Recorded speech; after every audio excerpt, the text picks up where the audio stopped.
Todos somos estudiantes de Ingeniería Industrial de la Universidad Estatal de Milagro, primer semestre. Hoy vamos a tratar del tema de la Revolución Cristera.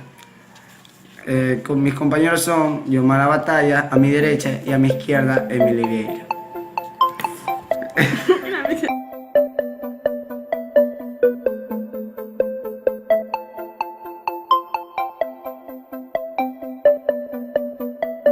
La Guerra Cristera o Cristiana fue un conflicto postrevolucionario acontecido entre los años 1926 y 1929, en el cual una gran cantidad de ciudadanos mexicanos tomaron parte, siendo así una de las conflagraciones armadas en México de mayor importancia, por el número de personas civiles combatientes y por el aparato militar que movilizó el gobierno de Plutarco Elías Calles.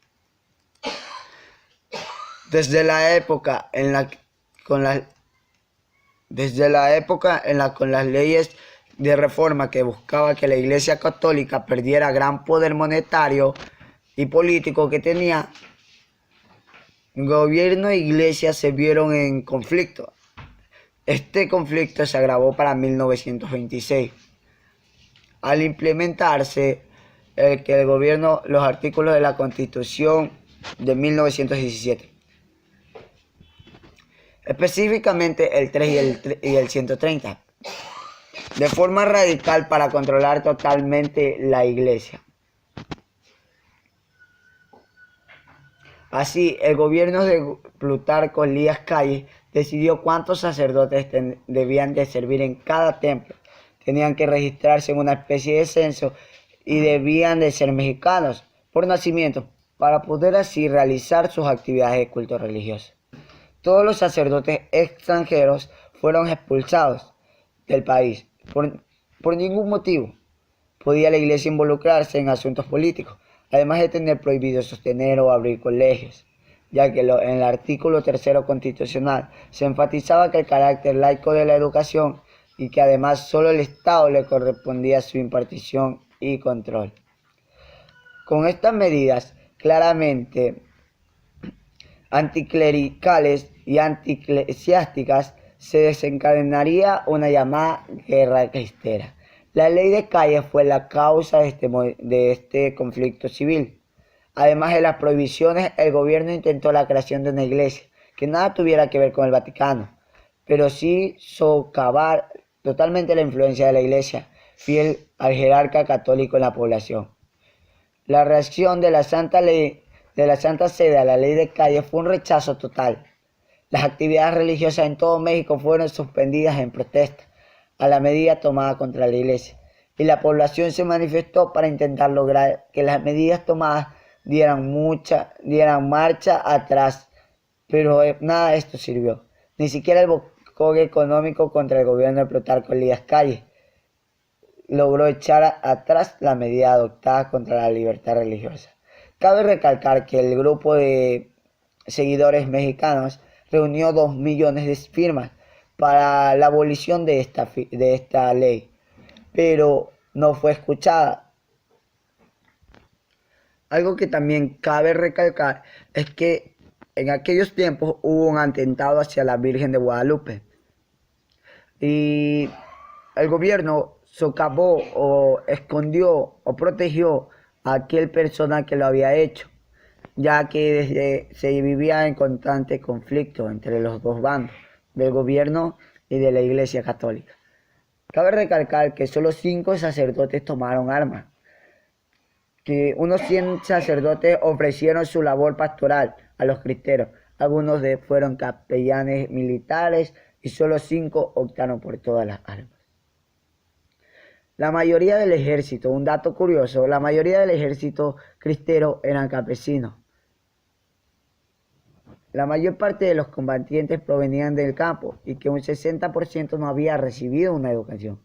Lo único que sabían los campesinos era que llegaban los soldados, detenían a los sacerdotes, fusilaban a los que protestaban, ahorcaban a los prisioneros, incendiaban las iglesias y violaban a las mujeres. Ya habían tolerado muchos desmanes del gobierno en otros campos, pero jamás iban a permitir que Cristo y su iglesia fueran burlados. Los movimientos antes mencionados creyeron en resolver a través de un conflicto militar y, y era independiente de los obispos. En enero de 1927, las primeras guerrillas compuestas por lo que acabamos de mencionar, los campesinos, comenzaron al acopio de armas. Los grupos armados se conocían como cristeros y fueron creciendo ante la ley, el dicho que proclamaba "Viva Cristo Rey" y "Viva Santa María de Guadalupe", para agregar adeptos a la causa. Fue muy eficaz el uso de símbolos religiosos profundamente arraigados a la cultura mexicana, como la Virgen de Guadalupe, anteriormente utilizada con el mismo fin por líderes de la independencia y de la revolución. Desde la época en la que con las leyes de reforma se buscaba que la Iglesia Católica perdiera el gran poder monetario y político que tenía, gobierno e Iglesia vivieron enfrentados. Este conflicto se agravó para 1926 al implementar el gobierno los artículos de la Constitución de 1917, específicamente el 3 y el 130, de forma radical, para controlar totalmente a la Iglesia, reforzando estos principios con la llamada Ley de Calles. Así, el gobierno Plutarco Elías Calles decidía cuántos sacerdotes debían servir en cada templo. Tenían que registrarse con una especie de censo y debían de ser mexicanos por nacimiento para poder así realizar sus actividades de culto religioso. Todos los sacerdotes extranjeros fueron expulsados del país.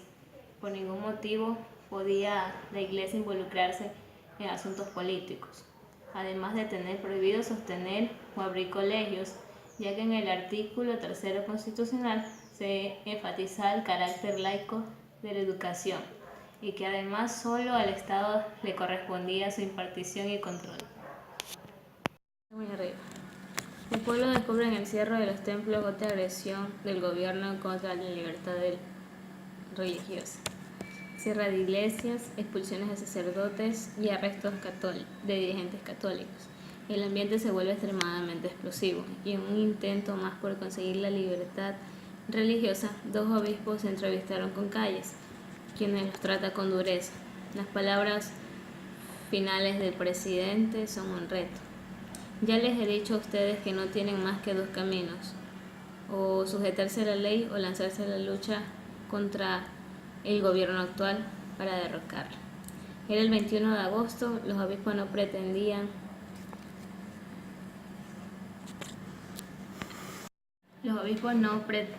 tomar las armas ni invitar a nadie a hacerlo. El pueblo ha comenzado a oír su respuesta. Cuando comienzan el cierre de los templos y las detenciones de los sacerdotes y el pueblo, especialmente el campesino, exasperado, no dudó en levantarse en armas para defenderlos y para luchar su fe y su libertad. El gobierno llama a los alzados con el despreciativo de cristeros, debido a su grito combate "Viva Cristo Rey". Los cristeros toman las armas para defender a sus sacerdotes, a la iglesia, para defender a Cristo Rey. En un inicio, los cristeros van armados solo con piedras, palos, machetes y algunas viejas escopetas de cacería, pero poco a poco lograron arrebatar buenos rifles Mauser a las tropas del ejército. Por su parte, el gobierno cuenta con ametralladoras, camiones militares y hasta aviones. El gobierno hace un famoso arreglo. En este arreglo, los cultos se provienen públicamente y también la iglesia toma un poco de libertad. Pero los cristeros no confían tanto en esto porque no lo hicieron de una manera firmada, ningún documento. Simplemente lo hicieron de una manera hablada. Por ello, los cristeros no creían porque decían que no los iban a dejar en paz y ellos iban a seguir proveyendo las guerras. El general nacional Jesús Degollado, cristero hecho y derecho, con mucho dolor en su corazón, dio el siguiente comunicado. Dice: la Guardia Nacional desaparece, pero no vencida por nuestros enemigos. Ave Cristo. Los que por ti vamos a la humillación, al destierro, tal vez a la muerte gloriosa, víctima de nuestros enemigos con el más fervoroso de nuestros amores, te saludamos una vez más y te aclamamos, Rey de nuestra patria. ¡Viva Cristo Rey! ¡Viva Santa María de Guadalupe! Dios, patria y libertad. Jesús degollado, misa. General jefe de la Guardia Nacional. Cuando se acaba esta guerra, dice que la iglesia goza de una libertad. Ahora sí se abren vuelta las iglesias, se abren lo que son las escuelas católicas y también dejan en libertad a los sacerdotes. En 1932, en el cuarto centenario de la aparición de la Virgen de Guadalupe, tienen una fiesta solemne en cual están invitados toda la nación. El 12 de diciembre suenan las campanas de los templos mexicanos como nunca antes lo habían hecho. En el contexto actual, dice que este tema de los cristeros fue y será algo muy importante que pasó en México, por lo cual tampoco en estos años, en este siglo que se vive, no se hace mucho acuerdo, ni tampoco el gobierno ni la Iglesia Católica toman este tema. Y en los libros no se relata la historia de este hecho que pasó en México, sino que lo relatan en 2 o en 3 líneas y dicen que solo fue un capricho que hubo.